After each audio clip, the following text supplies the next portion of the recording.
Hello, and thanks for joining us from our studios in Israel. Coming up in today's newscast, Israel tackles a wave of terror scares across the country. An Israeli company reveals major flaws with Apple's iPhones, and Israelis come together to save the life of a little Syrian refugee. I'm Natasha Kirchak here with the latest news in Israel.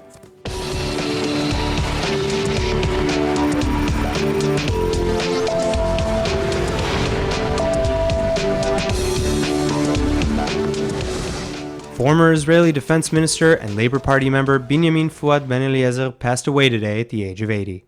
Born in Iraq, Ben Eliezer immigrated to Israel in 1950 and joined the Israeli Defense Forces 4 years later. He served 30 years in the IDF, beginning as a combat soldier in the Golani Brigade. He rose through the ranks to become the commander of the Shaked Sayeret, a commando patrol unit during the Six-Day War of 1967. 1 year later, in 1968, he was wounded in a Jordanian attack on the helicopter he was flying in. During the Yom Kippur War of 1973, he was the acting deputy commander of the Lebanon Division. Shortly thereafter, he was the first Israeli to travel covertly into Lebanon, where he developed the South Lebanon Army, or SLA. He retired in 1982, only to return 2 years later at the request of former Defense Minister Moshe Arens, to be coordinator of government activities in the territories. He left the military behind for good, with the rank of Brigadier General in 1984. Immediately after his military service, Ben Eliezer started his political career. He later joined the Labour Party and was appointed by then Prime Minister Yitzhak Rabin as Minister of Construction and Housing. He was the first Israeli minister ever to meet with PLO chief Yasser Arafat, and was known to allegedly have great personal relations with Egyptian President Hosni Mubarak. Ben Eliezer went on to serve in many more positions of the Israeli government, and was at one point a candidate for the presidency. Israeli public figures from all corners of the Jewish state mourned the loss of this great leader. Israeli Prime Minister Benjamin Netanyahu had this to say on his Facebook page: Benjamin Fuad Ben Eliezer served the Israeli country for decades, as a fighter, as an officer, as a public figure, and as a senior minister in the government. I knew him and appreciated his contributions and his unique character. In many conversations with him, Fuad expressed his concern and commitment to the future of this country he loved so much. May he rest in peace. Ben Eliezer's contribution to Israeli defense was also mentioned by former Defense Minister Moshe Ya'alon, who called him a, quote, legendary commander and an experienced, brave-hearted officer, a man of the people who always listened, a fatherly figure whose door was always open. Ya'alon went on to describe their working relationship from the time he was a general chief of staff and Ben Eliezer was the Minister of Defense. Regarding the recent allegations of fraud, Knesset member and current chair of Ben Eliezer's Labour Party, Yitzhak Herzog, said that, quote, I spoke to Fuad a lot during this dark and difficult period, and he always insisted that justice was on his side. Herzog referred to Ben Eliezer as a fearless fighter and beloved friend. 2 weeks ago, he was rushed to Asaf HaRofeh Hospital, where he later succumbed to heart disease. This weekend was a busy one for the Israeli army after a series of terror incidents were narrowly avoided across the country. Israeli security forces arrested 2 young Palestinians in the West Bank on Saturday who were both carrying knives. One young woman was carrying a blade in her bag at the Kalandia checkpoint, and another 18-year-old youth was found with a knife at a checkpoint near the Tomb of the Patriarchs. Both suspects have been taken in for questioning, and the 18-year-old is thought to have been planning a stabbing attack in revenge for the death of his cousin, who was shot while carrying out an attack himself. Earlier Friday, a Palestinian man was shot dead by IDF troops when he ran toward a guard post near the West Bank settlement of Ofra. The IDF says he did not appear armed, but he failed to heed to the soldiers' repeated orders to halt, and was therefore shot. The IDF has now opened an investigation into his shooting. Meanwhile, Israeli soldiers released warning shots at several suspects approaching the border of Israel from Syria. The incident took place just yesterday in the Golan Heights, and the suspects left the area after the shots were fired. In the past, incidents on the border during the Syrian civil war have led to retaliatory attacks by Israel. Just last week, a mortar round hit a minefield on the Israeli side of the border, and Israel responded with a retaliatory strike against the Syrian army. The Syrian Golan has been the site of intense fighting since a civil war has broken out between Assad regime forces and the Al-Qaeda affiliate Nusra Front. Hezbollah and Iran's Al-Quds force have also gotten heavily involved, but Israel maintains a policy of holding Damascus responsible for all fire from Syria into Israel, regardless of where it's coming from. After a month-long break, the trial of the IDF soldier who shot and killed a Palestinian terrorist in Hebron resumes today, with an impressive lineup of heavyweight experts set to testify on behalf of the defendant. Manslaughter proceedings against Surgeon Elor Ezaria reopened at the Jaffa Military Court this morning, after a 30-day recess to give his attorneys time to assemble witnesses. Over the coming month, at least 25 people are expected to back the soldier's claims. Azaria already told the court that he shot Abdel Fattah al-Sharif because he saw him moving and feared the Palestinian terrorist might be trying to detonate an explosive belt. Sharif was lying wounded on the ground after being shot by other troops when he stabbed a soldier. Sharif's accomplice died in the attack. 3 former senior IDF officers expected to take the stand on Azaria's behalf are Reserve Brigadier General Shmuel Zakai, who formerly commanded the IDF's Gaza Division, Reserve Major General Dan Biton, and Reserve Major General Uzi Dayan, who was the chief of the Army's Technological and Logistics Directorate until 2012. Dayan is also the nephew of one of Israel's most legendary military war heroes, General Moshe Dayan. One of Azaria's lawyers said that several of the expert witnesses have never been previously questioned, and that a lot of surprises will be forthcoming. The trial has inflamed political tensions here in the country, with many citizens and politicians accusing the defense establishment of abandoning one of its own. The Israeli cabinet has just passed the nation's largest ever budget, but could the government have spent more on social programs and less on defense? ILTV's Steve Leibowitz sat down with Jerusalem Post columnist Amotz Asael to find out. So the Israeli cabinet has approved a budget. It's actually a budget for 2 years. Positive thing for Israel? The 2-year budget is a positive thing, in my view. It really does insert into the system a much-needed measure of predictability and stability. The bad news is that this particular budget expands spending while failing to similarly expand income. And in other words, there is a cut in taxes, which is fine, both corporate and income. But there isn't a concurring cut in spending. There is some spending cuts, but they're undetailed, and Israeli experience teaches that they will doubtfully be implemented, and even if they are, the numbers don't add up, and the 2 billion shekel cuts that they're promising is much smaller than the cuts in taxes that we expect. At the same time, the government has formally said that it is expanding the budget deficit target. Now, granted, the new target, 2.9% of GDP, is small by global standards. That's good. However, it still is much higher than the 2.4% where we began. And this means that Bibi Netanyahu is, in this case, in my view, playing with fire, because expanding deficits is a very dangerous game to play in today's global economy. The markets are very sensitive. We can quickly arrive at a situation whereby interest rates, as a result of this, rise too sharply for Israeli borrowing abroad, and then inflation can also start climbing upwards. We don't want that in Israel.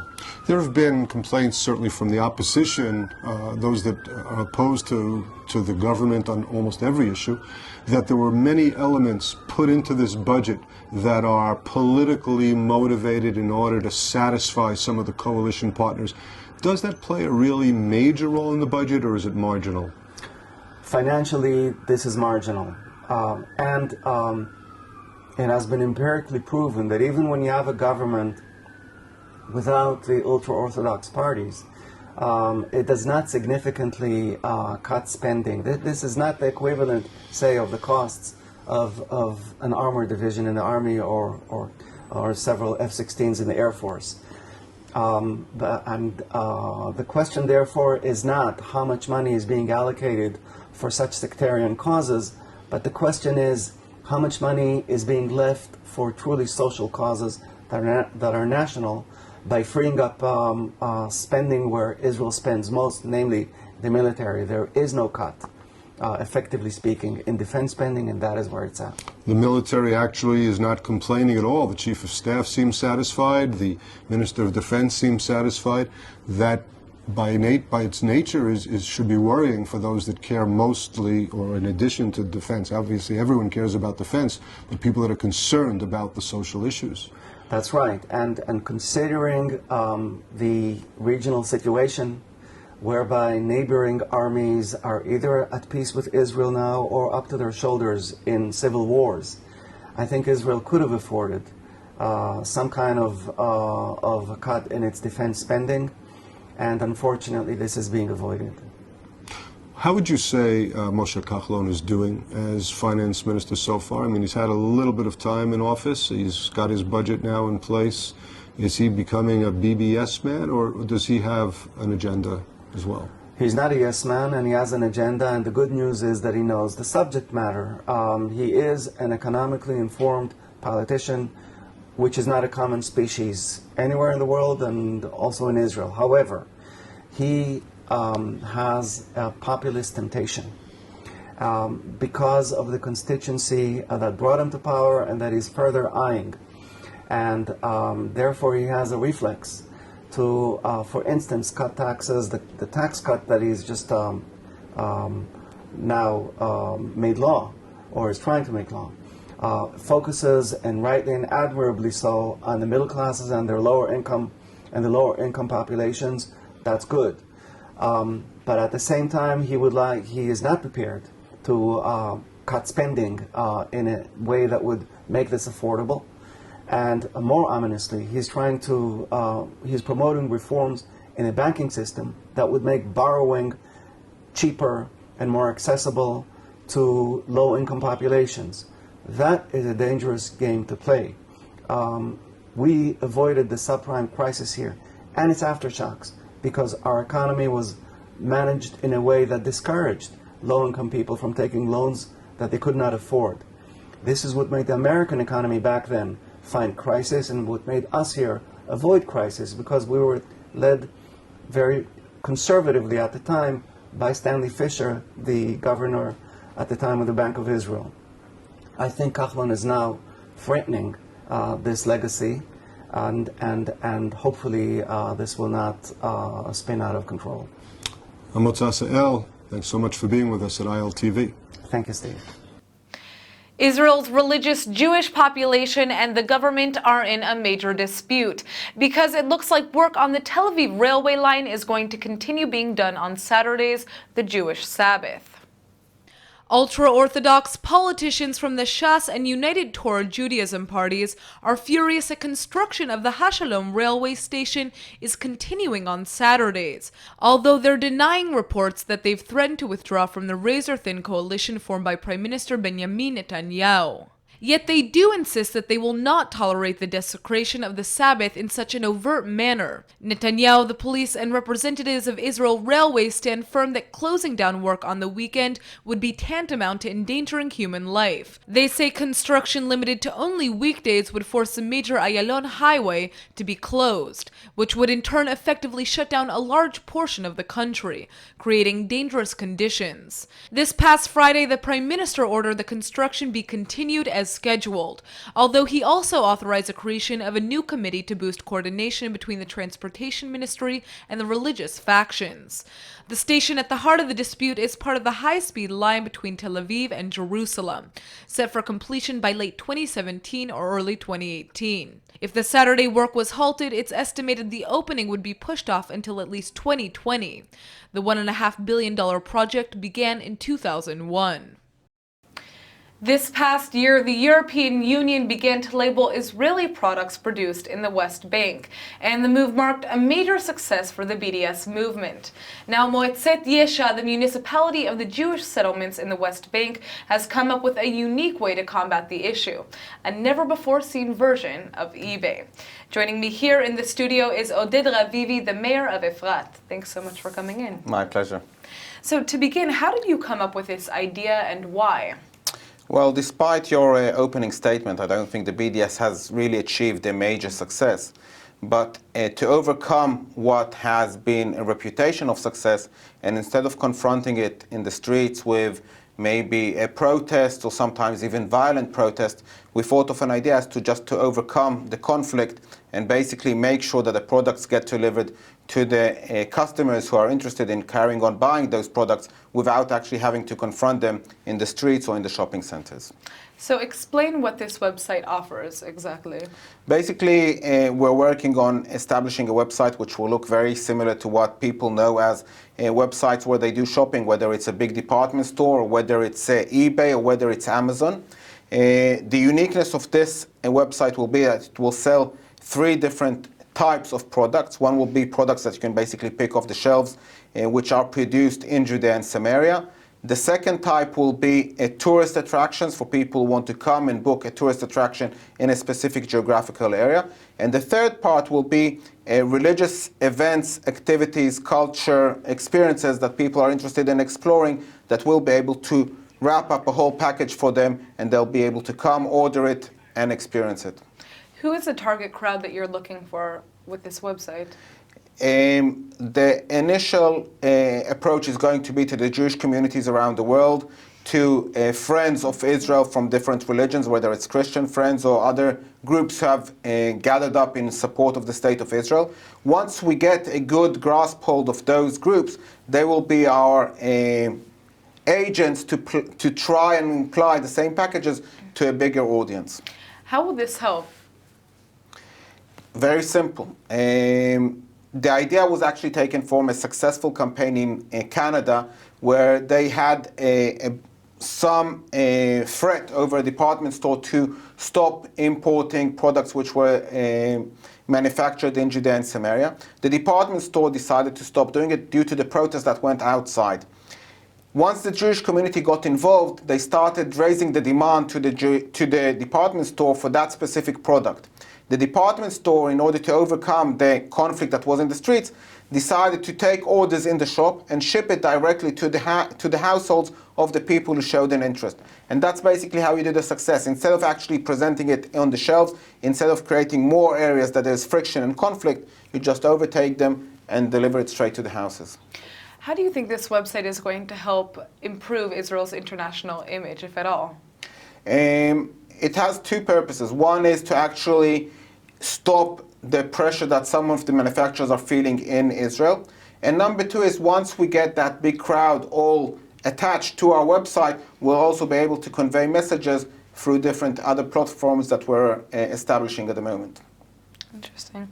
Now, is there a difference between products that are made in the West Bank versus products that are made here in Tel Aviv? It's all in the eye of the person who is viewing it. In my respect, there is no difference. I think the latest example is what we have with the manufacturer of SodaStream. They started manufacturing in Judea and Samaria outside Ma'ale Adumim. There was a lot of tension, there was a lot of threat over the owner of the factory, and basically he had to close down the factory and establish it somewhere else in Israel. The BDS movement might have come out with a title, yes, 1-0, yes, we have succeeded.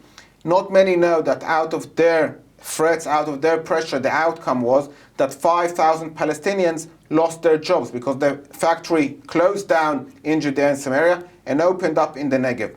But here comes the twist of the story and the surprise. After they've reopened in the Negev, which is part of the smaller Israel, not what's considered the conflict zone or the disputed territories or any other politically correct term that you might choose to use for that geographical area, they're now starting to be threats of boycotting, even though they are producing in the smaller part of Israel. So that's why I say that there's absolutely no differences. The fact that some people are trying to draw a line is completely fake. What would you say to Israelis here in Israel who are boycotting products from the West Bank themselves? I would invite them over to come and see the manufacturers where they are actually producing those goods, to see how many Palestinians are actually getting an income because of this coexistence which is happening in those industrial areas. And at the end of the day, also to remind them that that prior to 1967, prior to the fact that there was any settlement, prior to the fact that there was any disputed territories, Israel was under attack of boycott from all sorts of different parts of the world for all sorts of different reasons. It's just a changing trend over different geographical areas, and we need to know those facts. When will this website be available to the public? Hopefully within the next few weeks. We're working on it. We're finalizing all the documentation to set it up on air, to get all the different manufacturers, all the different shops who are interested engaged, and then we'll launch it. Great. Well, thank you so much for coming in. My pleasure. Thank you. It looks like Apple is working hard to counter some major security weaknesses after an Israeli company discovered a way to take complete control over iPhone devices. Don't worry, the Israeli business is on Apple's side now that they've realized the power of their new spyware system. They're urging the tech giant to boost security for its mobile products. The spyware was reportedly discovered by a San Francisco-based security company called Lookout, following efforts to break into the iPhone of an Arab activist in the United Arab Emirates. The experts were shocked to find software capable of penetrating previously unknown weaknesses in Apple's mobile operating system, enabling the tracking of all calls and contacts, collection of passwords, reading of text messages and emails, as well as a user's location. Lookout then identified the creator as the Israeli digital company, the NSO Group, that has a reputation for flying under the radar. It was founded in the Israeli city of Herzliya in 2010 by Omri Lavi and Shalev Julio, who both served in the Army's elite 8200 intelligence unit. Local Israeli media had a hard time this morning, not trying to sound boastful about the Israeli ingenuity that's forcing the tech giant Apple to boost its security against one of the most sophisticated pieces of cyber espionage software ever seen. For its part, NSO stopped short of acknowledging that the spyware codenamed Pegasus is its own, but did release a statement stressing that its mission is to provide authorized governments with technology that helps them combat terror and crime. Every hurt child evokes powerful feelings of compassion and the urge to offer help. As young victims of the Syrian civil war continue to suffer, Israel is stepping forward. Over 140 Syrian civilians have been treated for their battle wounds in Israeli hospitals. But it turns out Israeli medical professionals are going even further to save lives. An extremely happy farewell party has just been held for a 6-year-old little Syrian girl, who's finally being discharged from Haifa's Rambam hospital. Jewish, Muslim, Christian, and Druze staffers gathered for the festivities, which were also bittersweet, now that the young patient is set to return home. The child was brought to the hospital along with her mother back in February, after being hurt by fighting in her village. Even though the two countries are officially in a state of war, Syrians frequently make their way to the shared border for help from the Jewish state. This little girl has only been identified as B to protect her safety if it becomes known she was treated in Israel. Even after her injuries healed, though, physicians refused to discharge her after discovering she suffered from a deadly hematological disease. The Israeli government then stepped in, sneaking Jewish agents into Syria to find her a bone marrow donor. Her brother was a perfect match, and then he too was smuggled back to the hospital. The transplant was a success. During their goodbyes, B's new Israeli friends gave her many gifts, including a backpack for her first grade class, in the hope that her school is still standing. B's mother expressed deep gratitude, saying that the Israelis' care and sensitivity would never be forgotten. She added that she would be lying if she said she expected to witness the kind of humanity back home that she received here in Israel. And now for our Hebrew word of the day. Today is a very special day for us at ILTV. Over the weekend, our Facebook page reached 100,000 likes. So today's word is mea, which means 100 in Hebrew. In Hebrew, mea is associated with a lot of positive things. Here in Israel, on your birthday, Israelis like to say ad mea ve'esrim, or may you live until 120. I know, it may not sound old enough, but if you meet most Israelis, you'll quickly understand that they're not planning on going anywhere anytime soon. Just like ILTV. We're planning on getting a lot more than 120,000 supporters, and it's all thanks to our wonderful viewers today who've helped us get this far. So as they say in Hebrew, you're al 100% or 100%. In other words, you're all the best. Let's go ahead and take a look at the weather forecast. It's the beginning of a new week. Monday is expected to be sunny with a high of 85 degrees. Tuesday should be exactly the same, so remember to carry around some sunscreen. All right, everybody, that's it for today's news. Today's exchange rate is 3.78 shekels to the American dollar. Remember to sign up for our daily newsletter at iltv.tv, and don't forget to check out our next update at 8 p.m. Eastern Time. Thanks for watching, and we'll see you tonight.